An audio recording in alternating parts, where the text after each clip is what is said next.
this video, I'm going to talk about everything you need to know as a homeschooler about the SAT. I was able to get a score in the top percentile as a homeschooler, and I'm going to share what the SAT is, whether you should take it, when you should take it, some tips and strategies, and some resources that you can use to prepare. So let's go ahead and get started. So first off, what is the SAT? The SAT is a standardized test that's used as part of the college admissions process. Some tests that are similar to this are the ACT or the CLT. All of these standardized tests are a factor that college admissions officers will consider when deciding whether to admit a student to a university. Increasingly since COVID, many universities have been going test optional, which means that they don't require a student to submit their scores. However, some colleges still do require SAT or ACT scores, so it's important to consider this when deciding whether your student should take the exam. So some information about the SAT itself. The SAT is scored on a scale of 400 to 1600. It's made of two sections, the math section, which comes in the second half of the test, and the reading and writing. So each of those two sections is broken down into two modules. You have two modules of reading and writing and two modules of math. Within the reading and writing, there's reading concepts and writing concepts. Within the math, it covers up through Algebra 2 with a couple radians concepts. The first two reading and writing portions contain 27 questions and last 32 minutes each. Then there's a 10-minute break, followed by the math sections, which contain 22 questions and 35 minutes each. The test is adaptive. What that means is that you'll get an assigned first module, but then depending on how well you do in your first module, you'll get an easier or harder second module. The questions won't change depending on whether you get one right or wrong within a module. It only depends on changes which second module you get. So you don't have to worry about not being able to return to answers because of the adaptive nature of the test. So overall, the test lasts about 2.5 hours. The average score is a 1050. The 75th percentile score is, I believe, around a 1250, and the benchmark scores are around 500 for each of the two sections. Remember, that's out of 800. So should you actually take the SAT? Well, you're only going to have an option if you're attending test optional universities. And generally, I would only suggest that you take the SAT or the ACT if you plan on going to a 4-year college. Now, should you take it at all if you are planning on going to a test optional 4-year university? Well, that depends on what your baseline score is when you take a practice test. Do you need significant studying to improve?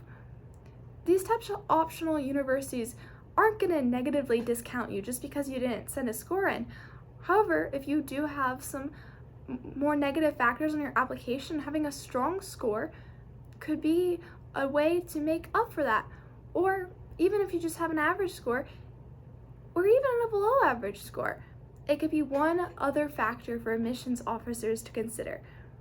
It really depends on what your baseline score is and the kinds of universities you're looking to go to. When should students take the SAT? Optimally, they'll take it twice. Most students will take it for the first time in the spring of their junior year, and some students may even take it in the fall of their senior year. Generally, I'd recommend that students take it twice, though, in the spring of their junior year. What I chose to do was once in March and once in June. There's 7 test dates throughout the year, 4 in the fall and 3 in the spring. The 3 offered in the spring are March, May, and June, and those dates are on the College Board's website. I believe that the fall dates are, at least this year, in August, October, November, and December. In the next section, I'm going to talk about how I studied, like how many hours it took me to study. I'm going to give you a basic study guide to help you plan out your studying time. I'm going to share the resources that I used. All of them are free. And I'm also going to provide some test day strategies to help you overcome the challenges that College Board gives us, because you're not going to have seen questions like this before. They're meant to design and purposefully to trick students. They're not going to be like your typical questions you see on a math or an English exam. So how should you study for the SAT? You're first going to want to take a baseline practice test. You can do this by going to College Board's website and creating your own account. Then you download the Blue Book app onto your computer and sign in using your College Board information, your username and your password. And then you go and take the first practice exam there that's available. I believe this is the time this video is being made as practice exam 4 for the SAT. And go ahead and take that all the way through. Find a time you can sit down for 2.5 hours and take the exam and get an idea of your baseline score. The next thing you're going to want to do is set a goal score. You're going to want to think about the colleges that you're interested in attending. Look up the information on the web for the average SAT scores for those schools. Here's an example of a few right here. As you can see, some of the better, more well-known schools have higher scores. So if you're trying to get into some of the better schools in the country, you're going to have a higher score as well. Next, consider the average score between the school you want to go to and the score you got on the practice exam. Are they similar, or do you have a little bit of studying to do? If so, then keep watching, and I'm going to talk about how I was able to study to raise my score by over 150 points. So how should you study for the exam? I have 3 tips that I want to recommend, so I'm going to go over those here.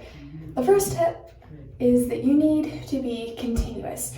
You need to set aside a particular amount of time every day or each week, depending on how much you want to raise your score, and you need to be consistent. Decide how long you're going to study and how often. Generally, I would recommend, if you're looking to do anything more than a 50-point improvement, trying to spend 3 or more hours per week on the exam. Setting this aside, especially weekends, sometimes throughout the week as well. You're going to do better studying if you set aside like half an hour a day than if you just study for 3 hours on one day. Figure out how long you have before you take your next exam. How many weeks do you have to study? And how much do you want to improve by? Here's a chart of how much time you should expect to put in if you're trying to raise your score by a certain number of points.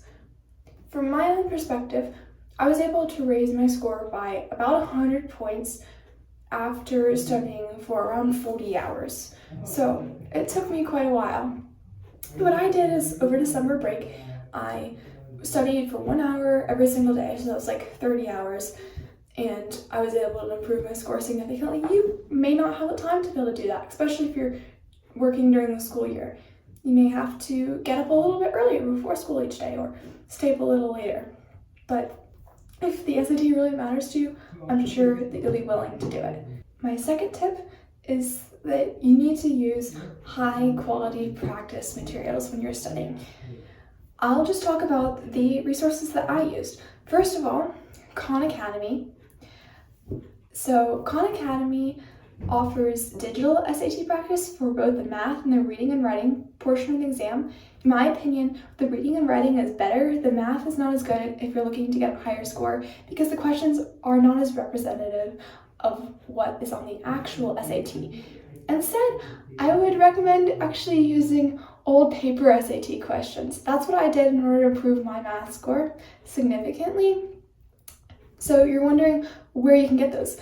I would recommend the library or other online platforms that still have those available. They're a great resource if you're looking to improve your math score. The second thing that I recommend using in order to practice would be College Board's Blue Book exams, and really these are the best material that you can use, the highest quality. There really aren't that many out there, so be careful when you take them. Use them as a diagnostic before you begin studying, and once you're finished studying, or even part of the way through, take another test as a diagnostic to see how far you've come in your score. But don't just take them haphazardly and randomly. The third practice resource that I recommend using is going to be Princeton Review's Study Guide. I really enjoyed using these. They're a great source of other practice exams. They're not quite as good as College Board's, but if you're looking for some difficult questions to help you improve your score, this is a good place to go. The exams, in my opinion, are scored a little bit harsher, and I generally got more problems wrong on these practice exams than I did on Blue Books, but they still helped me improve my score. And they have some great strategies in this book as well. You can, again, find this most likely at your local library. The third tip I have for you is to be ruthless when you're studying. Oftentimes, especially as you get higher, you'll just find yourself doing lots of a certain type of question over and over again to try to prove your ability in that area, or taking several practice tests. If you get a problem wrong, drill it over and over again. First, try it again after you've completed a practice test. If you didn't get it that time, then write the number of the problem down and come back to it a week later. Can you get it then? Work on that problem until you can get it right, and then set it aside for a month or two and come back to it again.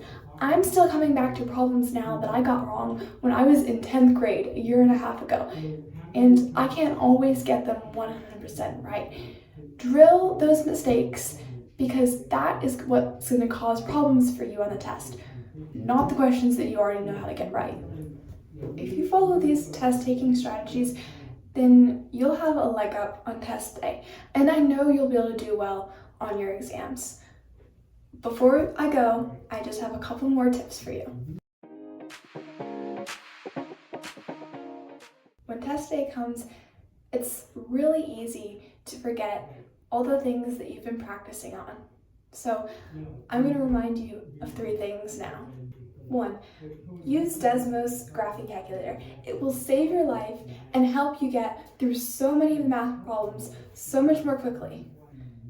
2, eliminate options. If you're not sure which one is correct, then eliminate as many as you can and guess on others. Don't double check your work until you've finished all of the problems.